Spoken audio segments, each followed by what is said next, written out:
28th coach in Colorado history, Coach Prime.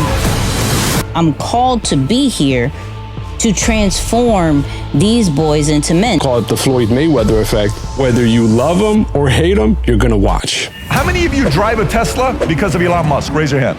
What if you did not know who Elon Musk was? Would you drive a Tesla? You're more focused on the dopamine hit you get from people knowing your name, that it can distract from the thing that you should really be focused on, which is the development of the business. Is it a distraction or is it insecurity? Break that down. What's poppin', what's poppin', what's poppin'? Welcome, Nicky and Moose. I'm Nicky, that's Moose. What's up, Moose? What up, y'all? And on this episode, it is finally time to figure out how to bring traffic to your business for free. Now, with the rise of personal brands like Elon Musk, Mr. Beast, and so much more, it's time to figure out how we build a successful and powerful personal brand for our businesses. We're also going to be talking about how your narrative can impact your business, and also lessons from Coach Prime Time, aka Deion Sanders, and so much more. Moose, how are we feeling about this episode? Man, I'm excited for this one, especially for those who are tired of selling. Yeah, this is gonna be your way out of that. Let's get into this intro. 2 kids from Queens, cut from a different cloth. Now joining forces, helping you to elevate your personal brand. Yeah, I'm talking about Nicky and Moose, bringing you a never-before-seen perspective into the mindset, the mentality, the behaviors, the driving force, but more importantly, the stories behind the people and brands that you know and love the most. And of course, this episode is powered by Ecamm Live, the #1 all-in-one streaming platform that not only allows you to stream on Instagram, Facebook, YouTube, LinkedIn, all of those social media platforms, but it is amazing from a pre-recorded standpoint as well, just like a podcast, just like a course, any of your content that you may be doing. Shoot, it makes you look amazing for your Zoom meetings and your Google meetings. So we're giving away 14 days for free. You can try it out if you go to www.nickyandmoose.com/ecamm, that's ECAMM, for your 14-day trial. Hello. Let's go, Ecamm. Moose, how we feeling? Man, feeling good. Lucky to be in New York this time of the year. Traffic is bananas, but I still do think that it is the best city in the world to be during holidays, Christmas time. So definitely soaking that up. But yeah, man, things are good. Excited for this episode. I actually watched something that I think the lessons that I extracted are going to be right in line with where we're going today with this episode. And you might have told me about it sometime back. I don't know if you remember. You ever remember us having a conversation about break point or breaking point? I gotta make sure if it's break or breaking point. On Netflix special.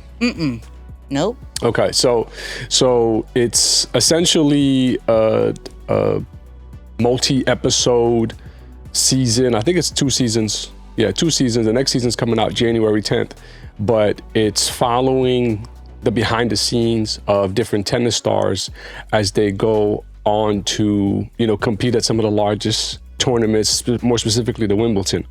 And as I was watching, and yes, it's about sports and the mindset and the mentality and the things that happen to it, there was one player in particular that they really spent a lot of time covering, right? And it was this one guy, his name was Nick, and I'm just gonna say the first letter of his last name is K because it can be a bit difficult one to pronounce.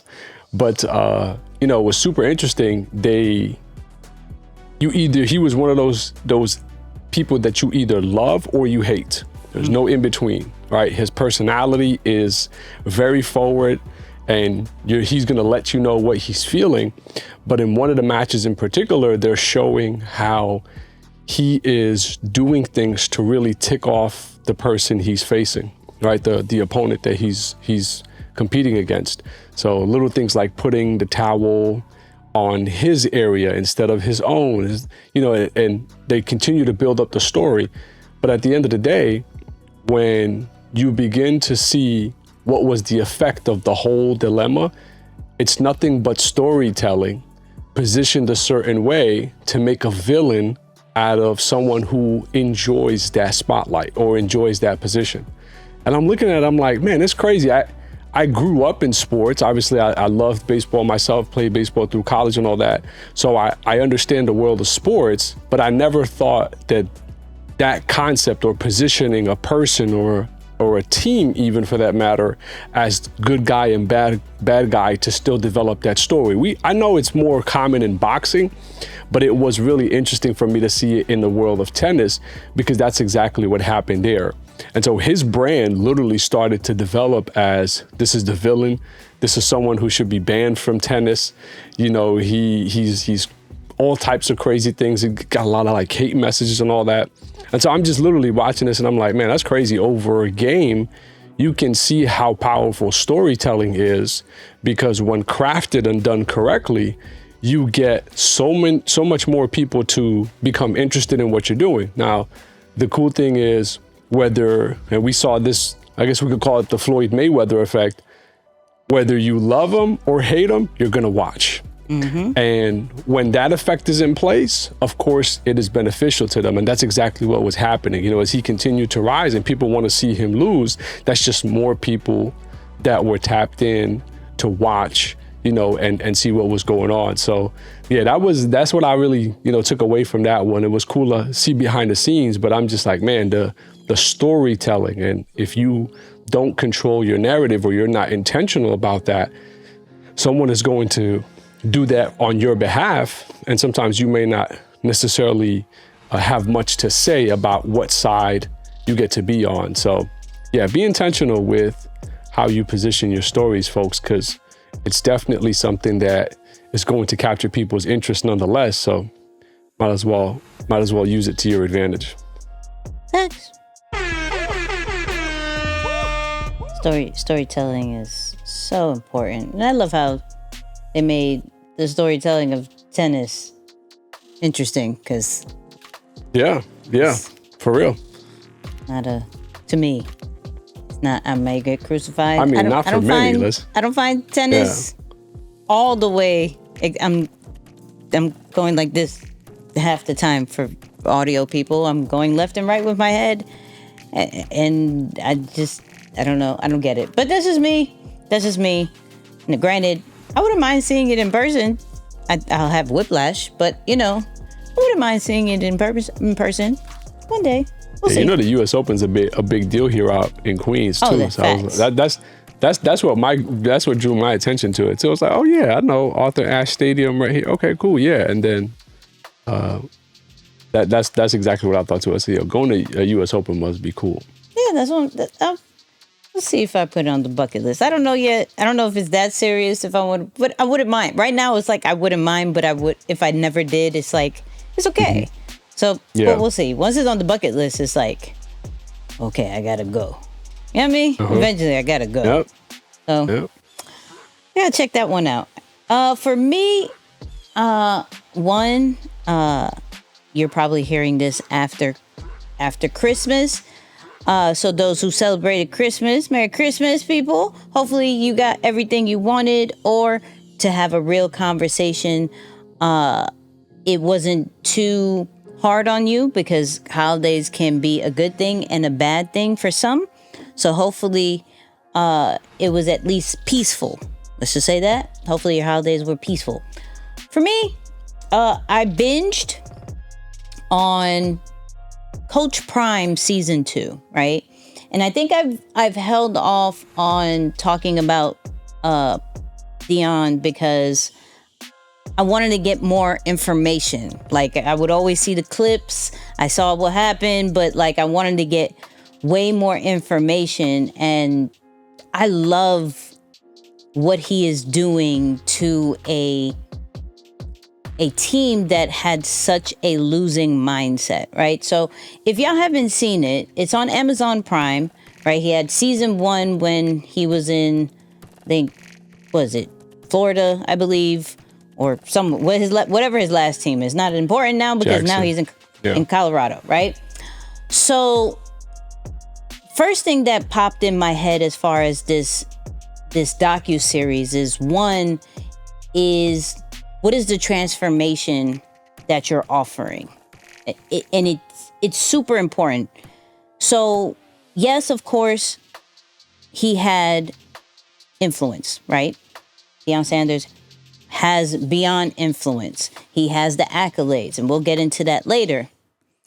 But when we're talking about a coaching position, or what people will pay top dollars for, is the transformation. And what he emphasized on was the internal growth of boys turning into men, and making the guys more of a holistic team to be able to win and go to what the desired results were, right? And it's not just about, okay, this guy, he can bring in a lot of butts and seats, which is important too. But overall, you have to get the people to win. You have to get the team to win. So he focused on the transformation of, I'm here for a reason. Like, I'm called to be here to transform these boys into men. So that really made me think about, from, of course, a branding and business side, how strong is your transformation side? What are you truly offering the audience that is going to pay top dollars? And is it enough that people will pay? Because I believe it was like $1 million deal. Hands down. I don't remember how much.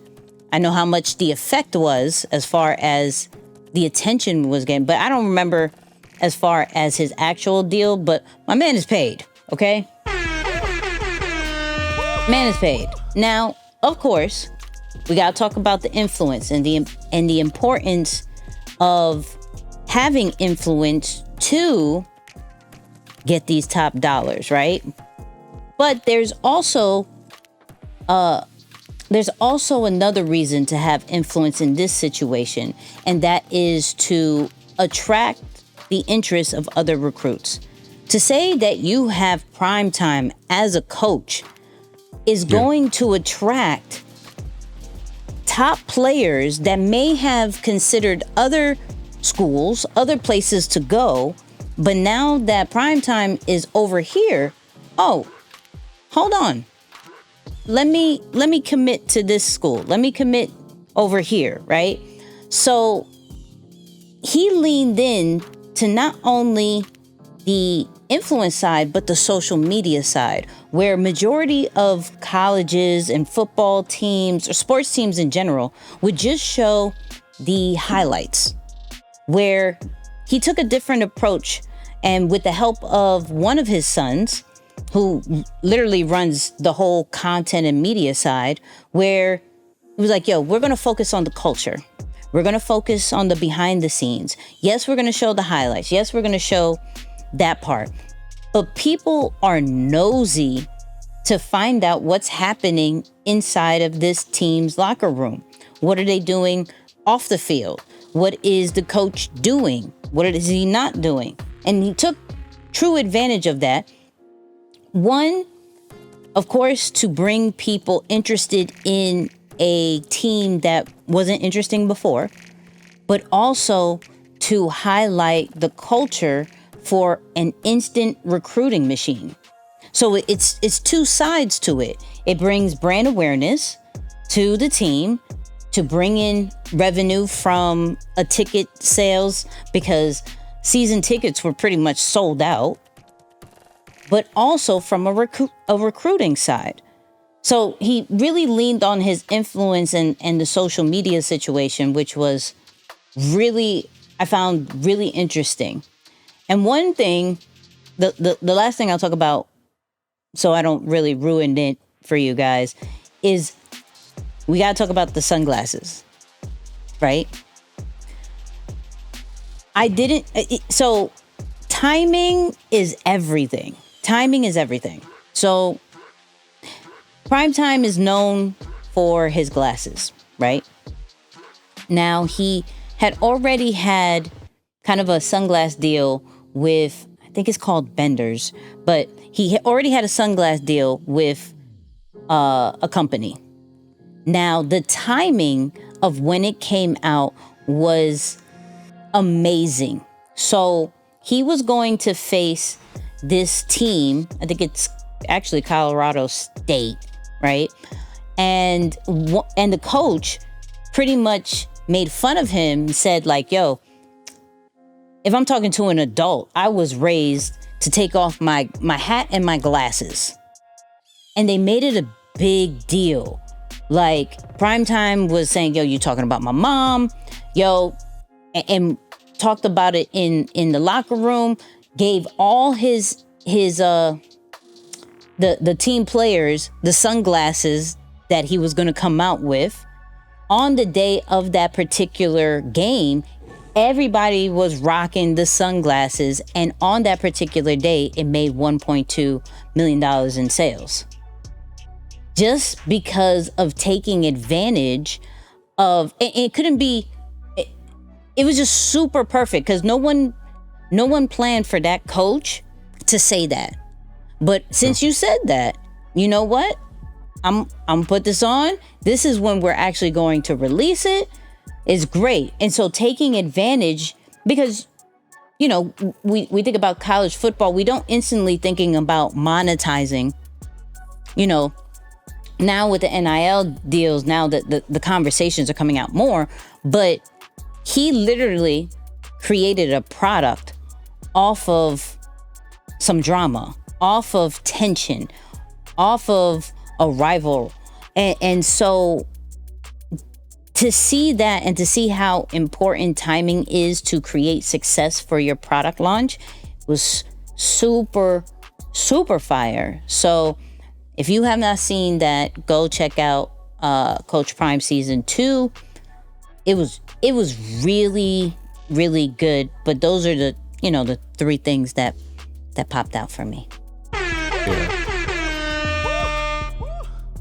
He's killing it, man. He's killing it. I know the season didn't go particularly well after they got off to that really good start, but he's doing some pretty good things from he a beat branding the last and business season. side. They only won one last time. One game, yeah. Yeah. So they won more than that this time. So I think it's a win. That's me. That's just me. Shout out, side note, shout out to our Patreon people, our Patreon family.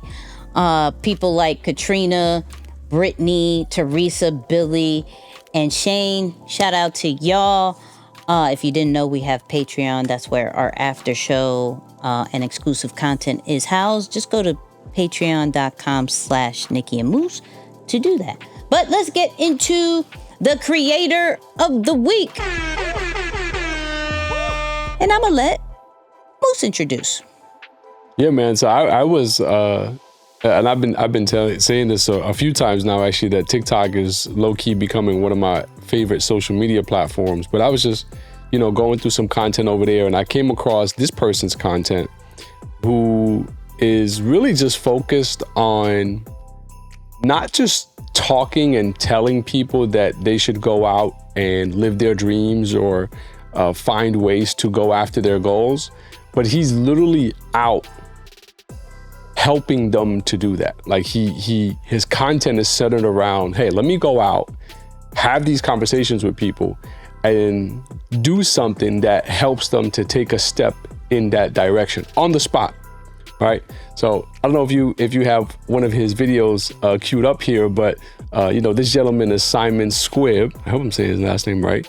But Simon Squib, and super cool. Check this out. You got a dream? Yeah. What is it? I want to be a fashion designer one day. What's it going to be called? I think manifest is like a big word for me. Do you want to press the button and make it happen? I am an aspiring fashion designer in New York City, and I want to produce a clothing brand one day. Go design something. Yeah, I mean, it'd be something that I have to make. It'd have to be produced. Give it a go. Come back Saturday with something we can show people. Okay. I want to see your work, man. Time? Let's aim for 11 a.m. on Saturday. Yeah, Come back and show us your dream in reality, man. Hey, Simon, look, I'm back with the design for my bag. Oh my God, that's amazing. Sell me that product. It holds everything you need, and it has an easy access to get access to your water bottle for like months. Stop, mate. You're not selling me the benefit of the product. What people want to know is if they buy that product, how it's going to make their lives better. This bag will save you time, keep you more organized, and it's something you can grab quick and easy when you're on the go. To make this dream happen, what do you need? Around $800 to get the pattern made and I think a sample. There you go. Thank you. Make it happen, man. Thank you. And come back with the product and we'll sell it in this shop and start your career. Thank you. I really appreciate it. Thank you. I love it.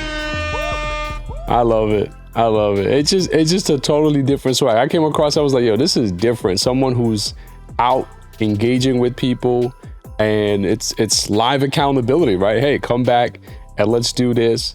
And so I thought that was really cool. And also he has 2 million followers on TikTok. So just the additional exposure that he's giving people on that platform, just a really cool movement, man. So shout out to Simon for doing that. Shout out to Simon. And I'm gonna flip my own question. Nicky, did you know about this creator? No. No, I never heard. However, it goes back to my point of there's something overseas. There's something in the water in the UK because that people over there just continue to pour into the US content world, and I'm like, are y'all taking over? What's happening? What's going on over there? So, and traveling here too, not just, putting the content out from over there. They're like, no, they coming onto US territory like, let me do some content here. Yes. Yeah. Listen, I am a super fan now of Stephen Bartlett. Now I'm in a 12-week, I'll say diary challenge, right? Okay. I got I guess he released a interactive diary before, right? So I found it, and what's dope is that it goes with videos. So like you are supposed to scan the QR code. It gives you kind of an intro of what to expect. You do kind of like a scoring system. How are you feeling today? Write out the things. Then you're going to probably tally up that score, and they're going to give you customized videos based off your scores. And they have different coaches because they're covering 4 pillars of like, I think, finance, career, health, and relationship. And so they have a coach for each one of those. And so there's going to be videos based off those 4 pillars. I'm excited. I'm like, the first one is, that's really cool. It should be unlocking the video that I'm supposed to be watching the day after this podcast is dropped. So I'll tell you the next podcast how it is, because I'm not a diary person. Like, I'm not a journal person. I hate writing. And so this is a challenge, but that's why I'm saying it's a challenge. But I'm excited. I want to see how interactive this is, because this is giving me ideas for different products myself, like a physical situation. So yeah, that's a really cool experience too, the way some of those things come together. That's dope. Yeah, and it's you got a nice, I'll show you. It's a nice little, I got the blue one. I mean, it's a nice little blue. I like it.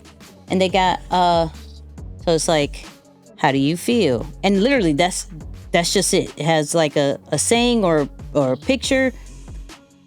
Rate how you feel, and then like write out how you feeling today, and that's it. Where other like journals and diaries, like they have 19 different sections, and I'm like, oh yeah, okay, you're making me write. You're making a person who doesn't like to write. It's like, write your affirmations, write this down, reflect in the morning, reflect in the evening, reflect in the afternoon, take a break. It's like, okay, stop, chill. I don't need that much direction in my life. I don't. Right. That's horrible. It's a good point though, honestly. The simplicity of that's a good point. But with the simplicity, I actually want to do more now. I'm like, wait, that's it? That's the wild part Well, about I can do this. this. Yeah, Right, I can do I'm this. Let me do like- more. Yeah, I'm that's like, good.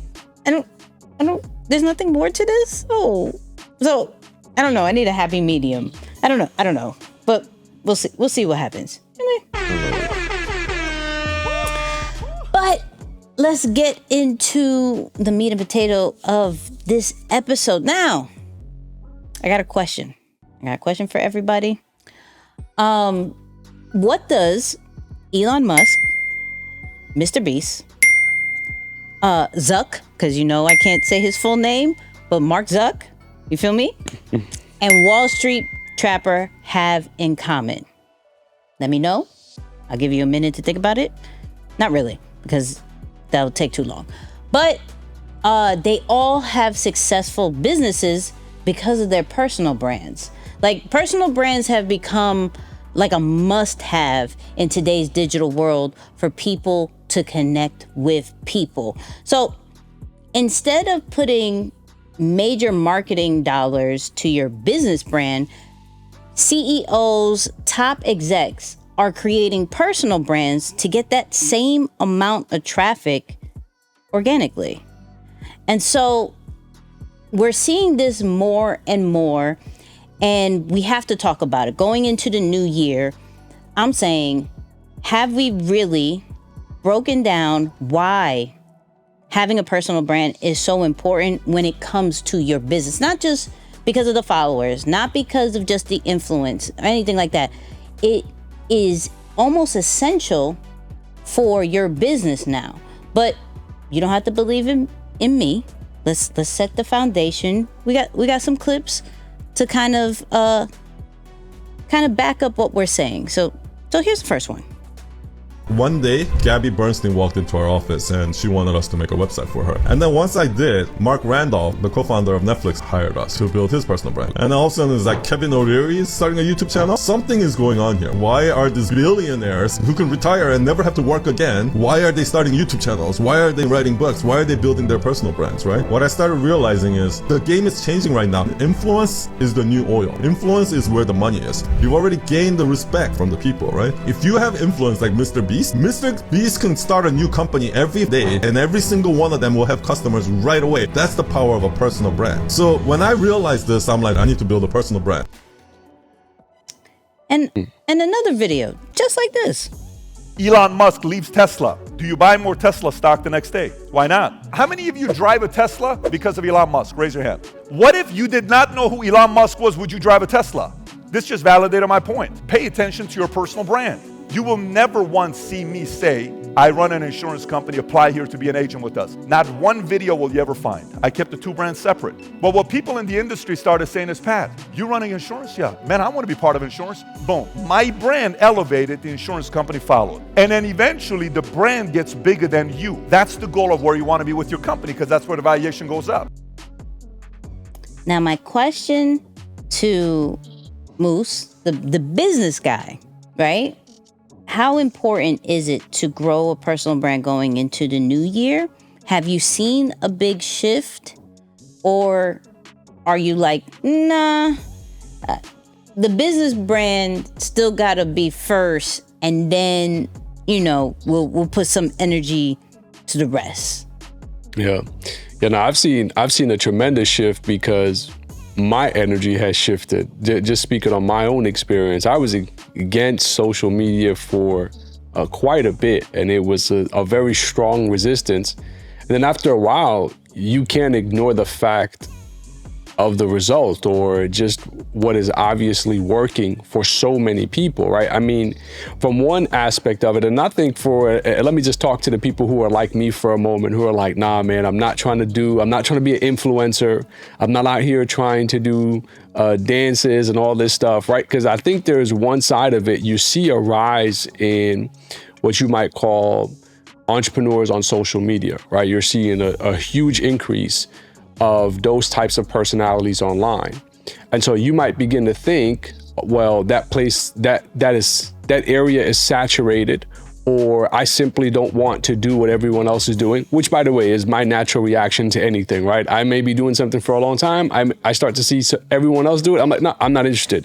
And there's a blessing and a curse in that, right? Because you might leave something that's like really good for you, but just because whatever you thought was, you can walk yourself or talk yourself out of it. And so I know that it may look like that on the outside, but the truth is, we have to face the reality of our world today. Because of the rise of personal brands and people really expressing and sharing their stories online, it has become significantly attractive. So much so that we as people, if you think about it, and this is always how you know that things are shifting, really sit down and focus and trace your own behaviors. And think about the last 5 purchases you made, right? I'm not gonna say don't bring in like maybe, and this is crazy, it could be even groceries. I was gonna say leave out groceries because that could be a little bit random. But truth be told, if you're following, say, a health influencer or someone who is sharing health content online, and you're seeing what they're drinking, what they're eating, what products they're recommending, it is very likely, I'm willing to bet, that you went and ordered the same thing that they have because you connected with them online. And so all I'm gonna say is think back to your last 5 or 10 purchases. Literally go through your transactions, whatever it is, look at the last 5 or 10 things that you bought and make a connection. What caused me to buy that product? And I'm willing to bet that for at least half of those things, there's some form of social influence or something that happened online. But now, whether you consciously can connect it or not, I bet there's something that made you say, oh yeah, if this is what happened, so I'm gonna, follow through on that. And when I started to see my own behavior follow suit with that type of movement, right? Buying things based on recommendations of people whose opinion or whose, information I trusted online, that's when I said, okay, you have to put more emphasis on the personal brand. So to keep a short story long, 2024, it's a must. There's no way around it. Whether for the business, whatever it is, like you still gotta go for it. So I have an interesting thought.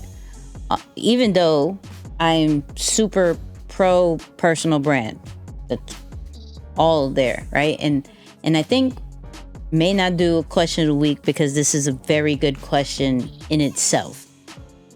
However, though we are in an era of personal brands pretty much taking over to bring traffic to the business, for the long term, can that hurt? And so we heard in the clip that if Elon Musk leaves Tesla, would the stock go down? Would sales go down, right?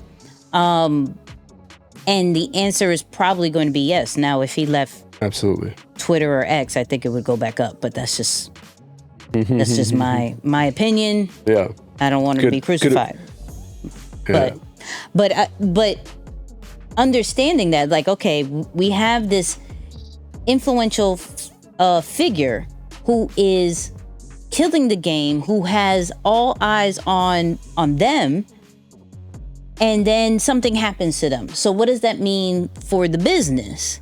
I have a thought, but I wanted to know your take on, is this maybe just a short-term strategy of, okay, the personal brand era is here, but from a business-wise, which is normally your focus, is there a transition period? Is there like, nah, we just gonna go all in on it? What is your thoughts? Yeah, I mean, so for a long time, you've seen and heard of the example of people saying, this is why Geico chose the lizard, which, by the way, I got a little beef with Geico right now. They did some crazy stuff in my insurance. Side note, Geico, we're going to have to fix this. That's how you know it's bad, because that was the first thing that came to mind when I said Geico right now. But yeah. Geico doing some interesting stuff. But of course, that is an example that we've all heard. Tony the Tiger, another one for the cereal brand, right? Like, there was a time where people moved away from personal figures, whether that be celebrities, athletes, or whatnot, and went to these cartoon figures to build or protect the longevity of their brand. And it made sense. But I think in the era of entrepreneurship that we're in now, and you're seeing people open up a little bit more. Like I saw a clip of Patrick Bet-David that he posted on his own Instagram today. He was on a interview with Lewis Howes, and he's crying, right? Like he literally posted the clip of him crying because, he was asked, hey, what happens if you lose it all, but you're able to protect or keep your relationship with the creator? And, he answers, and as he's answering, he goes into tears. So I think for entrepreneurs specifically, because they're able to show more of the various topics that they're interested in, it is something that's here to stay for them. Now, for key executives and CEOs or people in a corporate setting, I think it's a little bit different. Their personal brand is really meticulous about how does it directly tie to my professional goals or maybe the most interesting things happening within my industry, right? So I think for professionals, it's a little bit different, but entrepreneurs naturally have just a little bit more flexibility that they can get away with. Now, someone like Elon is, let's call it the exception to the rule that I just stated, at least, because he's an entrepreneur that's gone super corporate. I mean, for where he's at now, he has multiple companies that are publicly traded or whatnot. So of course, that's a different approach, or at least one of them, I should say. But that becomes a different mix. But I think for many who are listening to this, yeah, absolutely. The personal brand is going to be a good fix, and you don't have to worry about that being a downfall until you get up to the point where you now have a large corporation. You've went from entrepreneur or small business to large corporation. You're thinking about being publicly traded, or you're doing all of these things. Then I would say, okay, hold on, let's revisit the thought or the idea of moving the personal brand the way you do it. I mean, you look at someone like Gary Vee, who's still till this day, and he has a relatively large business, still super heavy on personal brand. Yeah. But do you think, so he has multiple businesses, right? My thought process is, do you start training up the next influencer in your company, or do you even have certain type of training that everybody is somewhat of an influencer in themselves for the company? Because what I'm starting to see actually a lot more is companies being open to, let's say, their employees to be more open on social media about company business or like their expertise. And it only brings like traffic and business to the company. So why wouldn't you want, especially the younger generations, to embrace being a so-called company influencer, company personal brand, to be like, yeah, this is the number one salesperson in, even though you don't like Geico, right? This is the number one customer service person in Geico. And it's like, you're instantly, when you do it in that kind of way, you're instantly already having credibility because of the brand name, right? You have, of course, the CEO or the top person, or maybe not even the top person, just somebody who really rocks with the company heavy and understands the digital world, really being the voice of the brand and bringing, the traffic there. But should businesses have more of a open mind or a training, because they have all these different types of trainings every quarter, every year? Should that be part of the training now? I'll tell you what, I really like the idea of what you're saying around providing training first, because to just put a blanket statement and say everyone go all in on personal, I don't think that might be a good tactical move in the long haul. But to provide training first, I do think that's great, because I am noticing that the younger generation, that's crazy that I'm saying that, but I'll just say the younger generation, they are super dope with their TikTok vlogs about how it really pretty much summarizes their entire day from morning routine to going to work. And they start to showcase, like I've seen a lot of stuff, again, on TikTok, where I'm learning more about companies and company cultures and all of those things just based on some people's TikTok vlogs, right? Like the work from home culture versus the office practices. And I bet that that's helping, hopefully, or maybe even hurting in some cases, recruitment for those companies, right? Because if I'm someone on social media, let's say I'm looking for an opportunity, I see my friends vlog and they're at such company, I may then, go after and look into that and see what opportunities are available there. So I think the younger generation has crushed it because it's so much more intuitive to them.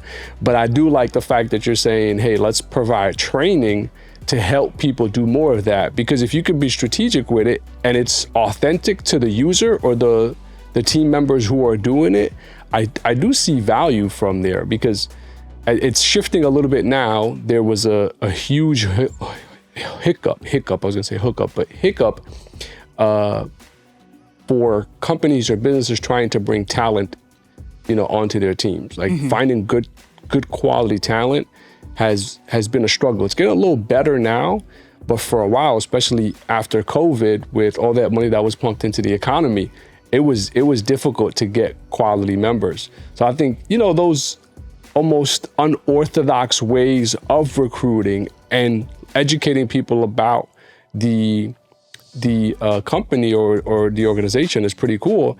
Now, the question I'm gonna throw back at you is that still an effective strategy? Because it's more of like a machine gun spray and pray type thing, right? It's like, hey, go, share, and we're hoping that what comes back is gonna be in line with what we need, or does it have to go through more of a rigid process to say, no, we only want you guys putting out stuff that is going to help us do the following things? You know what I'm saying? Because I feel like that robs it of the authenticity of it. Like, okay, cool, it's more structured, more organized, in line with company goals, cool. Right. But what if that's not what I would do or talk about or, want to even create?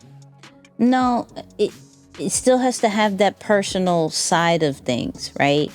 I think some guidelines of what can help grow your social media, what can help you grow your influence in the position in the role that you're in, but everything else still needs to, because it also shows company culture of accepting who they are, right? So it shouldn't be just boom, do this, and just put this out, because a lot of people won't actually show up because then it starts to feel mandatory. But if you're providing training on, let's all sit down, let's all figure out how to grow on social media, right? Who is it for? What type of content is good for you? This is what the company is doing, and for your positions, this is what some ideas that we have for each of your departments, right? Actually, this is a fun trend to do for the sales department. This is a fun trend for the IT department. I think this would be really dope to create that fun culture. When we're talking about business, I mean, earlier on in this episode, we were talking about Deion Sanders. Sports teams are businesses. They bring revenue. His primetime effect brought in, I think, like 90 million or $billion. I don't know. 90, a lot of millions in there, right? Yeah, for sure. And that is because of, one, his influence, but two, his social media presence, and as well as the team members, once they say, hey, we like this team, let me see who else is on there, because each player is a quote unquote brand. Each player is a quote unquote character in this storyline that I want to follow. So I'm going to want to know what his son is doing. I'm going to want to know what Hunter is doing on his free time, and see how he is in practice, and see his day-to-day situation. Why? Because I'm I'm now invested.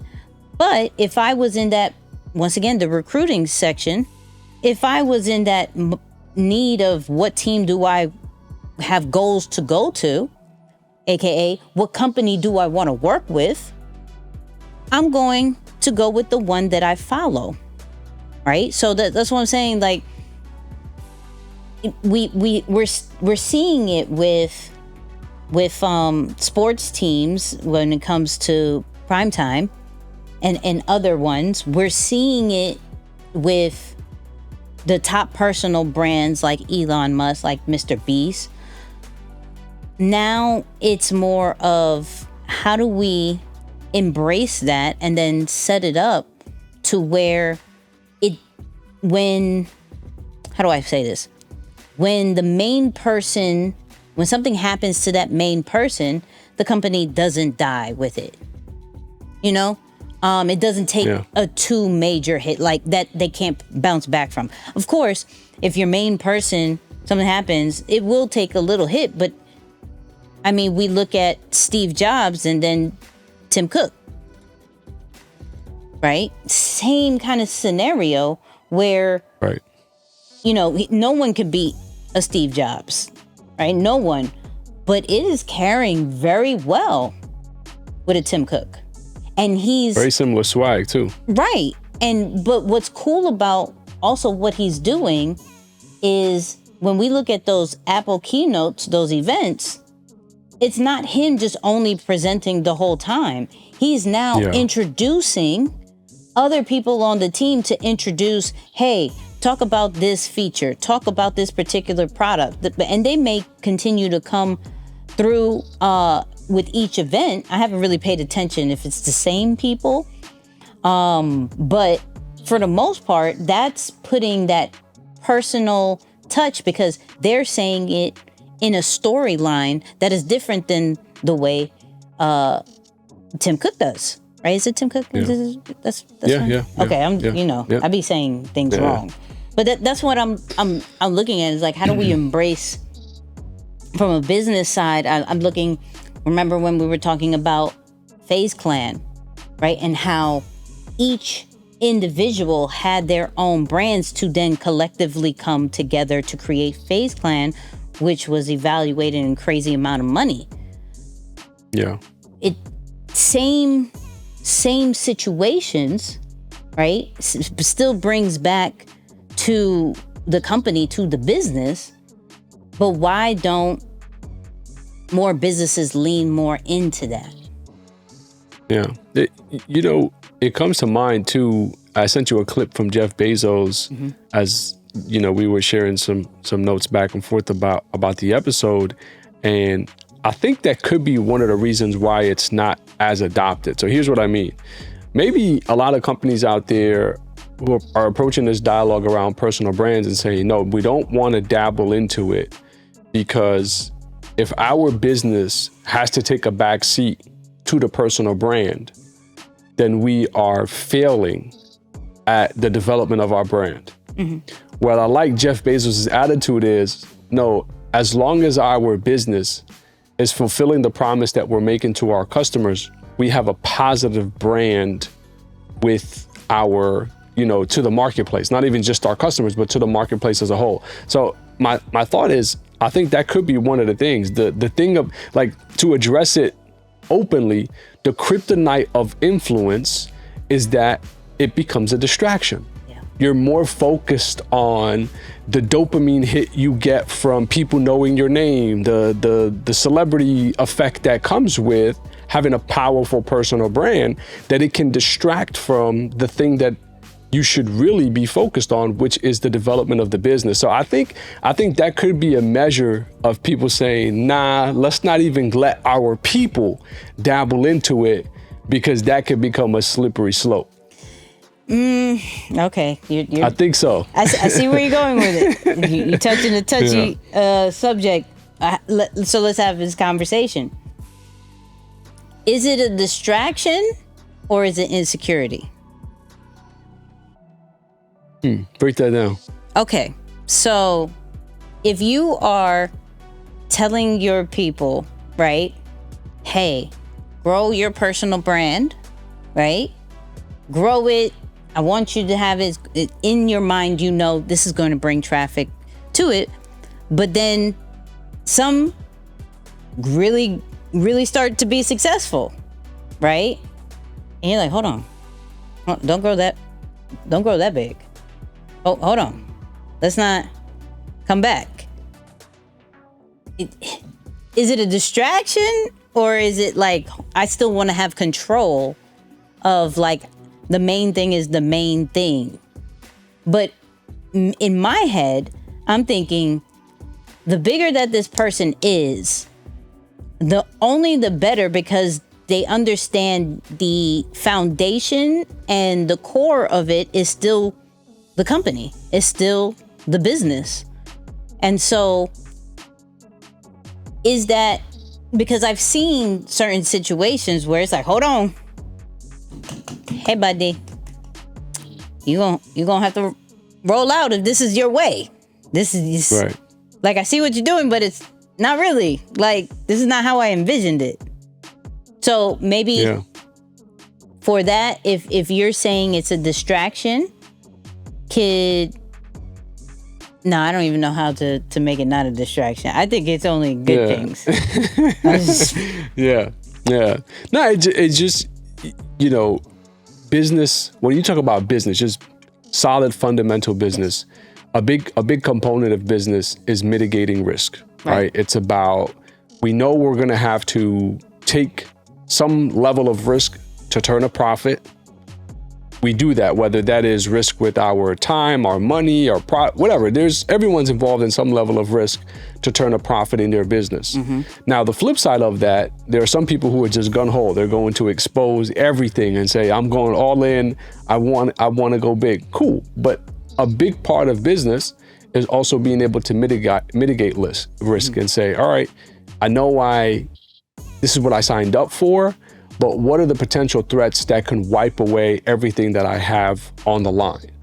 And just in my opinion, I definitely think part of companies, and again, I'm talking more so companies, not wanting their people to be heavily involved in the development of a personal brand is for that reason. Because it's like imagine one of the members that Tim Cook helps to find a voice or build some level of, I don't know, authority in the industry by presenting at the keynotes, be the reason. Imagine if that person becomes the reason that Apple fails. Right? It's like, whoa, okay, no, I gave you way too much just authority or way too much freedom that now it has become detrimental to the business. And I think that's the problem. It's, as the collective is growing, the collective needs to grow. Like, as everyone's growing, everyone should grow. So that lopsided effect, I think, you know, I don't know. I don't want to call it insecurity, but I see your point too. It's like, wait a second. You're outgrowing me, and I gave you the opportunity. That could be a bit interesting, but yeah, I think it's a matter of mitigating risk to some extent too. That's fair. Now let's get into the how-to section of how do you start and grow your personal brand to help your business, right? I think for me, one of the biggest things to understand is that the business is number one. And so with understanding that, if the goal is to bring traffic to the business, then when we're talking about what do I even talk about on social media, how do I even brand myself, this is where we're looking at what does the business actually offer? What is the transformation? What are some of the pain points that it solves? And these are going to be some of your topics, your content ideas that you're going to be putting out, clearly with your spin. We don't need necessarily the same answer as if you were representing on a brand page, but this is now more in your perspective of how you would handle it, how you would solve it. And so when people are like, I need further information, you're now taking them to the business page. Now you're taking them to where they can get the transformation actually like from. So it's about aligning your ideas, your content ideas with the business ideas. What is the main goal? Who are we talking to, right? Because you could be attracting the same type of audience, but they listen to you differently. Your people connect with people. So I would say make the main thing the main thing. The business I look at is as the product or the service. And then you're breaking it down to these are the topics, subtopics, content series that I'm going to be talking about that will always reflect the business and bring traffic to that. So that's one of my ways. Moose, what you got?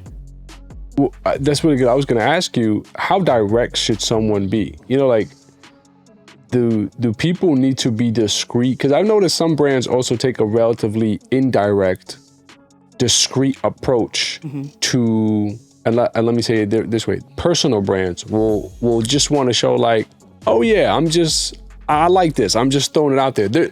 There's interest there, right? Yeah. It could be a vested interest for them or whatever the case may be, but they're not as direct. Where other brands are going to make it clear, go here, right? They can take a very much direct approach to driving traffic in that direction, or at least in the space of the business.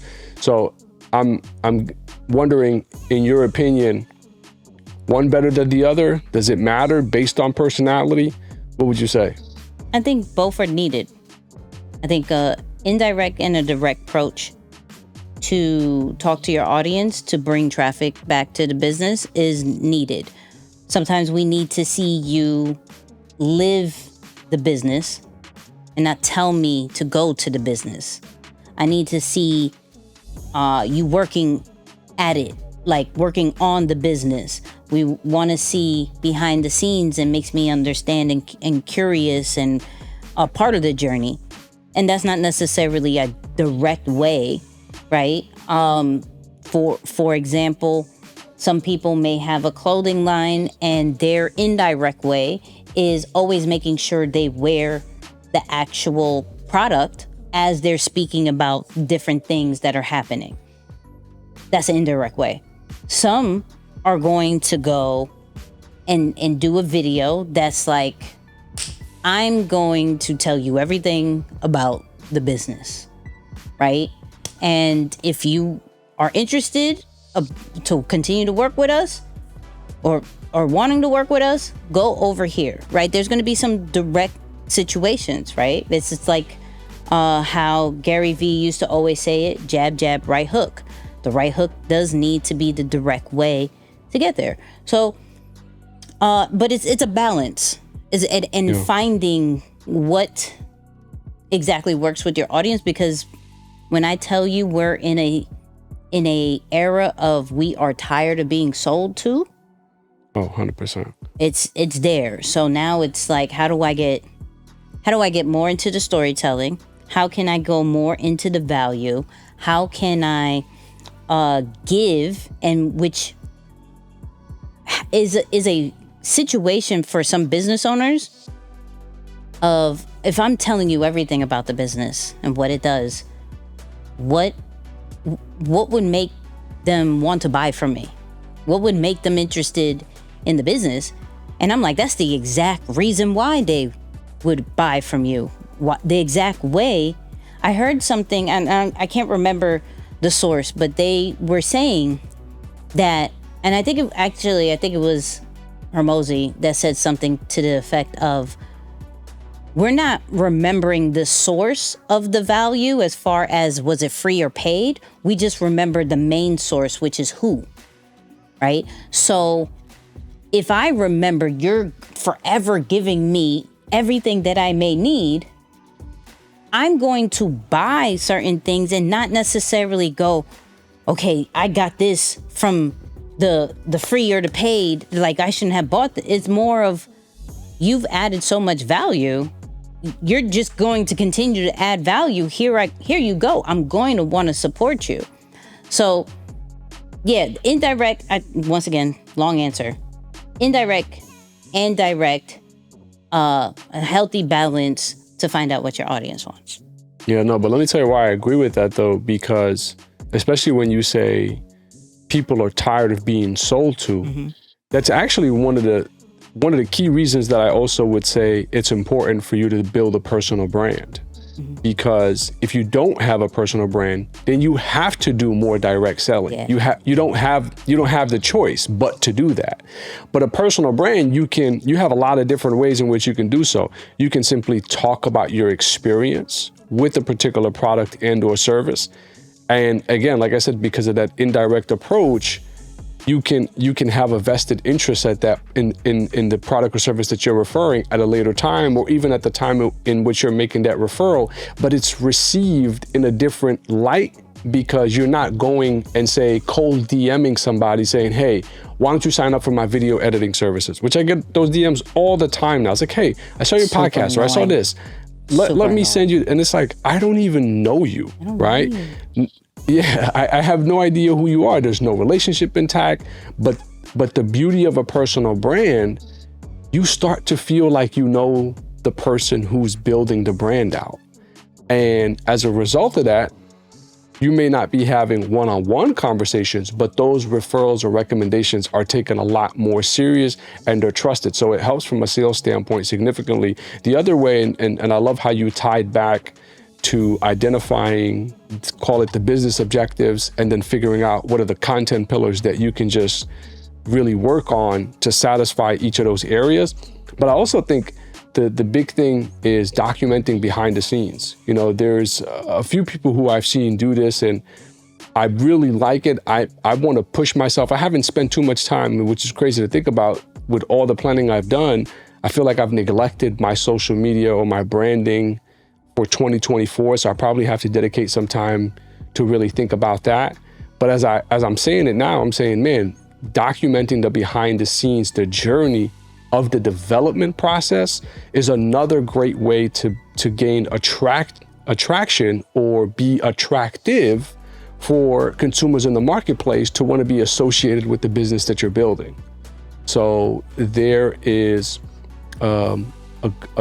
it's funny because we actually connected through Instagram probably 6 or 7 years ago. Ani and his brother, man, they have a chai brand that they built right out of New York City, and they went back home to their homeland to kind of really get the traditional roots in it. But if you follow Ani on Instagram, what I love about his move, and the brand name is Cola de Chai, I think I'm saying it right, but Cola de Chai.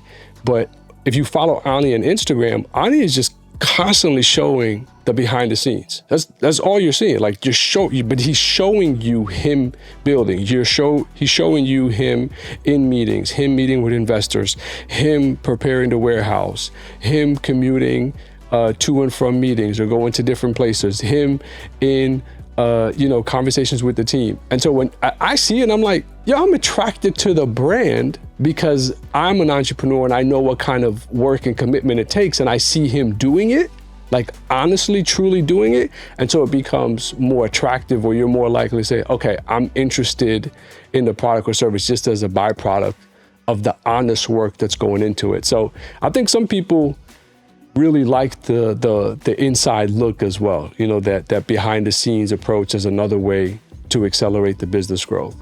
Yeah, behind the scenes content is so good because it attracts kind of like two different types of people, right? It attracts the people who want to do what you do, right? But it also attracts clients, right? I follow somebody who's super big on Canva, right? And just creating different designs on Canva. And it's crazy because some people would worry about, okay, she's showing everything, right? She's showing all the tricks and that whole nine of how to do the flyer. no one's going to look at that what's the ones that time lapse and be like, I'm going to copy this exactly. Those are like 1 or 2% of people who are going to be like, this is it. This is exactly what I needed. 9 out of 10 times, people are going to be like, I'm going to need that person as far as to do my flyer, or I'm going to need that person to teach me how to do exactly like that, because I can't figure that out in a time lapse. You did that way too quickly. You may have to walk me through that. Right? So the behind the scenes caters to multiple types of audience, not necessarily so many audience, but types of audience that both benefit you, especially if you are, running the business and the business has to get more people to help you, whatever, and then you have to get the clients. So I like what you said as far as the behind the scenes thing. I think the only other thing I would say when it comes to like starting or growing your brand is really figure out the audience, right? And what I mean by that is, though you may have a target audience, your ideal client for your business, for your brand, you as a personal brand may have a slight different one. And what I mean, it may be generations, it may be ethnicity, it may be location, right?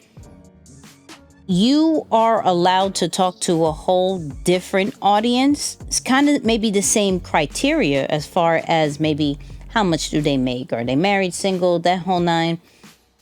But you are able to talk to them in a different way that they understand. But you have to identify your target audience. Sometimes it can mirror. It could absolutely mirror, but sometimes you'll realize, looking at analytics, you may be talking more to females than males, whereas your brand may talk more to males, or maybe more even on that end. So there's something that you're doing, which is not a negative thing, but there may be a slight change, and you have to analyze and look at that and target them the right way. Not necessarily going, this is not the same one as my brand, or my business, so I'm doing this wrong. No, you're clearly attracting more of an audience, and that's a good thing. So you lean more into that. You kind of master how do you talk to those types of people, because all you're doing is now bringing more people to the business. And so identifying that audience and leaning into the slight differences that you may have with your business side is something that you should look into, because it's not a bad thing. No, definitely not. And then one last thing, this just came to mind. I'll be really quick with it. We used to do this a lot on our lives too. Shout out to everyone who used to tap into our lives during that season of it, where I used to say our Tuesday lives focus on the person behind the personal brand, right? And so as you're building a personal brand, don't forget the person. And that means you want to include some form of personal element in there. Look, it doesn't have to be a reality show. And I love, because Nick, you always used to make that clear, like, hey, you don't have to follow every single trend and make this a reality TV show, but share your hobbies or share some of your likes, right? Really make it accessible to people, or make yourself accessible to your audience in a sense, so that they can develop a deeper connection. That's the only way a personal brand works. And so while yes, you want to be heavily focused on the work and the development and what you're trying to do, that's absolutely necessary, give them just a small peek into the person. Whether you want to start with the values, the hobbies, whatever it is.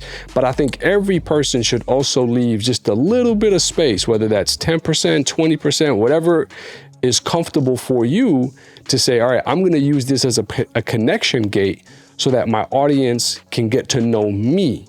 And now it makes sense why I have a personal brand And that's what's going to drive the traffic. So you as a person, your talent, and that what you're associated with, whether that be the business or whatever, it's the combination of those things that will help to do this formula that essentially we're spelling out for you, where then wherever you go, whatever business you're associated with, you can say, all right, I'm with this business now. And then you have a customer base to go with you. Shout out to Justin Owen as well. I see him doing it now, and he linked up with one of my favorite business people ever in the solar movement, but I'm seeing him instantly. And I'm familiar, so obviously I'm paying attention, but I know if I'm paying attention, I'm sure there are plenty of other people in his audience that are saying, oh, I'm about to go with him right here because it seems like this is what we're doing now. Mm-hmm. And so we highlighted him as Creator of the Week a couple of episodes back to show him opening up about downgrading from a Benz to a Honda. And so those are personal elements that I think intrigue you into a story so that you want to tap into what comes next. So just is something that I think is also important to highlight. Yeah, and to piggyback what you say, like, understand also the boundaries that you want to give, right? Oh, that's good. You already have the mindset of, I'm going to talk about the business because this is who I am as well. But your personal side does have to come out because it is personal. But what is the boundaries? Like, what are you going to say and what are you not going to say? Because like how he mentioned, it doesn't have to be a reality TV show. So I don't necessarily have to see all your movements and everything about your business and you walking the dog and everything you eat. You don't have to do that. The best type of personal brands are those who know how to tell the story of their life. And really, that literally is a story. That doesn't mean a full detailed story if you don't want to. No. It goes of what is your story. And it literally can be, yo, here is, you could do the vlog style. Wake up, here's the fit that I'm going to be wearing for work today. Work happens to be upstairs. You see me go upstairs. I got my first meeting. I'm time blocking, blah, blah, blah. And now they're seeing what it looks like to be the CEO of your business. Now they're going to be like, yo, what is your business?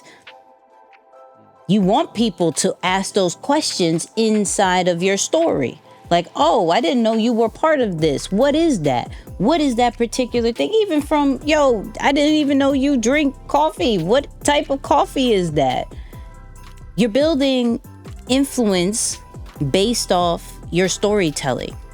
And so lean in to the storytelling, lean into who you are naturally, because the influence that you're going to gain from it is going to be way more valuable than the ads that you pay for your business side.